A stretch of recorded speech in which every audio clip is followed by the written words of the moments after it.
Muy buenas. En el día de hoy van a aprender los inicios del conflicto de la Guerra Fría.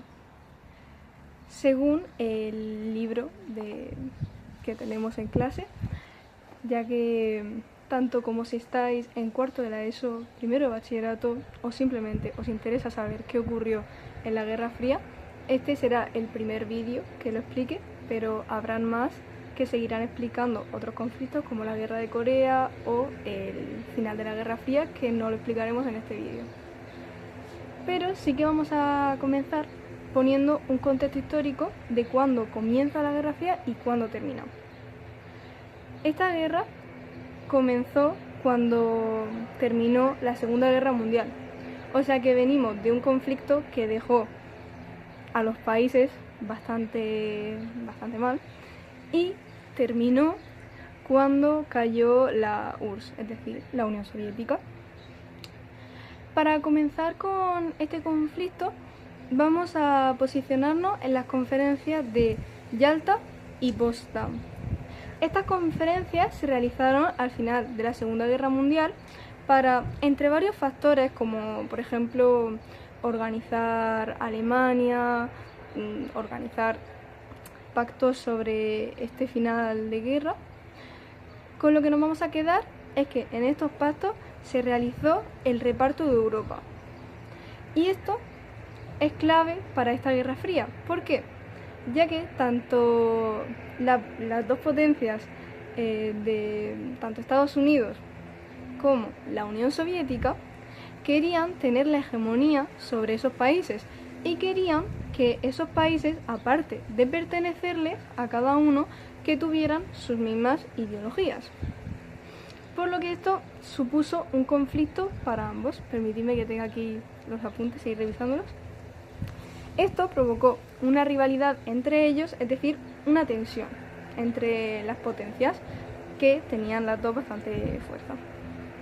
La URSS principalmente estaba centrada en que estos territorios estuvieran bajo poder del Partido Comunista, porque esta era la ideología de la URSS. Así que creó las conocidas democracias populares. Las democracias populares eran territorios que aquí vais a poder ver en el mapa, al este de Europa, que seguían las directrices de Moscú. Es decir, que estaban en el bando, por así llamarlo, de la Unión Soviética. Y estos países eran Polonia, Hungría, Checoslovaquia, Bulgaria, Rumanía, Albania, Yugoslavia y la República Democrática Alemana. Entonces, después de esto tenemos que Estados Unidos intervino en la guerra civil en Grecia, intentando que el Partido Comunista no hiciera de las suyas allá en Grecia, ya que Estados Unidos era capitalista, bueno, a día de hoy también lo es, ¿no? Pero defendía ese capitalismo y quería alejar a los demás países del comunismo. Comenzamos introduciendo el Plan Marshall. Para ello, primero tenemos que saber que en el año 1946, el primer ministro de Reino Unido, Winston Churchill, lo que hizo fue llegar y decir: va a haber un telón de acero, es decir, como una división, ¿vale?, al este de Europa, que divida los territorios que ha conseguido la URSS, es decir, a estas democracias populares de las que hemos estado hablando, ¿no? Y después de eso, concretamente un año después, se crea la doctrina Truman, que recibe este nombre por el presidente de Estados Unidos de ese momento, que se llamaba Truman. ¿Esta doctrina en qué consistía? Estaba obviamente a favor del capitalismo, por lo que intentaba abolir el comunismo, bueno, las ideas comunistas y su expansión, al mismo tiempo que decían que lo que ellos pretendían era defender a los pueblos libres, a estos pueblos que todavía no se habían posicionado, ¿no? Que necesitaban como un bando, ¿no? Así que de esta doctrina surgió el Plan Marshall, que lo podemos posicionar desde el año 1947 hasta el año 1951. El Plan Marshall lo que consistía básicamente es que Estados Unidos iba a dar ayudas económicas, es decir, como créditos, a los países de Europa para que estos, con ese dinero que les están dando, con esa ayuda que les está proporcionando, puedan comprar productos norteamericanos. Pero, obviamente, esto no iba a ser así de gratis. Esta ayuda económica que Estados Unidos les iba a dar sería a cambio de que estos países de Europa quitaran, es decir, como apartaran de sus gobiernos a los partidos comunistas. De este modo, Estados Unidos conseguía que los partidos comunistas no tuvieran tanto poder, al mismo tiempo que conseguía que estos países de Europa les compraran sus productos. Relacionado con el Plan Marshall, debemos hablar de la creación de la OEC. La OEC es la Organización Europea de Cooperación Económica, que se creó para poder llevar a cabo, para gestionar esta ayuda que le estaba proporcionando el Plan Marshall a los países europeos que decidían participar en él. Y la URSS no se quedó quieta al ver lo que había hecho Estados Unidos con el Plan Marshall, así que creó la doctrina Danov. En esta doctrina Danov, básicamente lo que consiste es que las democracias populares no podían participar en el Plan Marshall, porque al seguir las directrices de Moscú, no querían que quitaran los gobiernos comunistas de estos países. Así que como ejemplo tenemos Checoslovaquia, que no pudo unirse al Plan Marshall debido a esta doctrina Danov. Las democracias populares se unieron en una Cominform, es decir, era como su forma de estar todas unidas, como de realizar sus juntas, etc. Y establecieron la Comecon, que era una alianza económica bajo la dirección de Moscú. ¿Recordáis lo que hemos estado hablando al principio del vídeo de que se repartió Europa? Pues Alemania también fue dividida. De hecho, fue dividida en 4 zonas. Y estas zonas de ocupación estaban bajo el control de la Unión Soviética, el Reino Unido, Francia y Estados Unidos, ¿vale? Y al mismo tiempo que Alemania estaba dividida en estas 4 zonas, Berlín también lo estaba. Hasta que ocurre una cosa que marca bastante esta historia de Alemania, que es que en 1948 se crea la República Federal Alemana, con una capital en Bonn. Y llega un momento en el que Reino Unido, Francia y Estados Unidos deciden establecer como moneda de Alemania el marco alemán, que es la moneda que está actualmente allí, ¿no? Pero, como no contaron con la Unión Soviética para tomar esta decisión, la Unión Soviética, en venganza de este acto, lo que hizo fue establecer un bloqueo. Concretamente, el llamado bloqueo de Berlín, que duró un año, desde el año 1948 hasta el año 1949. Y Estados Unidos, que no podía ver que esto pasara, lo que hizo fue realizar un puente aéreo. ¿Qué significa esto? Que si había un bloqueo de Berlín, eso significa... Perdonad, había un insecto volando.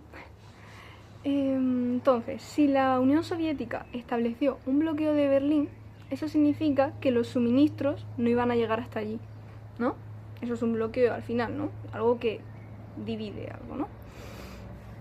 Entonces, Estados Unidos, con ese puente aéreo, lo que hizo fue que durante ese año que duró el bloqueo de Berlín, estuvo mandando suministros a esas zonas a las que no llegaban los suministros.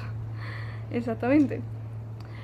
Más tarde se creó la República Democrática Alemana, con capital en Berlín Oriental. Entonces tenemos un telón de acero entre las dos Alemanias, entre la República Federal Alemana y entre la República Democrática Alemana. Este telón de acero dividía estos dos bloques. Y en el año 1961 se construyó el conocido Muro de Berlín, que más tarde en otro vídeo hablaremos más sobre él y sobre su caída, que es uno de los acontecimientos más importantes de esta guerra. Ahora vamos a hablar sobre la formación de bloques. Como ya sabemos, había bastante rivalidad entre Estados Unidos y la Unión Soviética, ¿no? Que son los protagonistas de esta guerra, ya que son los que realizaron esta carrera armamentística. ¿Qué significa una carrera armamentística? Que cada uno intentaba como superar al otro, pero realmente en ningún momento de esta guerra Estados Unidos y Rusia llegan a utilizar bombas nucleares ni nada por el estilo. No llega a haber un enfrentamiento directo entre ambas potencias. ¿Y por qué es así? Ya que ambas potencias eran tan fuertes que ese gran miedo a lo que podría pasar llevó a el equilibrio de que no pasara nada. Porque en el caso de que alguna utilizara su fuerza, iba a ser una masacre terrible para ambos países. También algo que podemos recalcar de esta guerra es la importancia de la confrontación ideológica, ya que no es tan solo una guerra por asuntos territoriales o cualquier cosa del estilo, que también, ¿no? Pero lo que podemos ver aquí son bloques divididos en ideologías. Por un lado, Estados Unidos con su ideología capitalista y por otro lado, la Unión Soviética con su ideología comunista, que en otro vídeo hablaremos sobre las sociedades tanto comunistas como capitalistas. Vale. En el año 1949 se creó la OTAN.